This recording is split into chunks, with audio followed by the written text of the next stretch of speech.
Les 3 règles du succès pour Régent Tremblay. Sexe.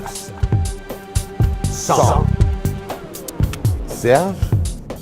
Je sais, le 3e S, c'est sport. C'est pas Serge, mais il n'y a pas de sport dans la pièce que je vais monter chez Duceppe l'an prochain.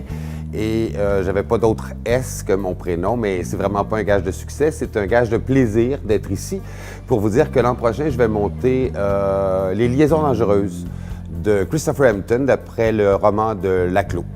Je suis très excité parce que c'est une pièce vraiment intéressante, vraiment troublante, qui nous parle de l'être humain dans ce qu'il a de plus laid, qui nous parle de l'insoutenable légèreté de l'être, qui nous montre des gens encore assez jeunes qui vont se jouer les uns des autres dans une joute sexuelle qui aboutira probablement au sang.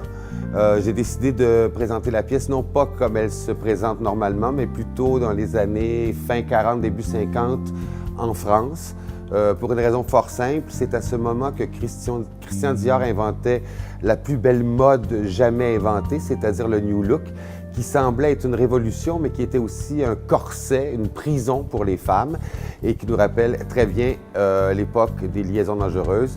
J'avais aussi envie de faire un spectacle brûlant, comme les pages d'un papier glacé du Vogue, du New Look de Christian Dior.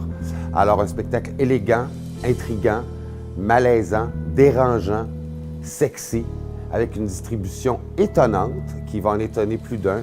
C'est mon grand plaisir de vous dire que je serai de retour, donc l'an prochain, avec Les Liaisons dangereuses à la compagnie Jean Duceppe. À l'an prochain!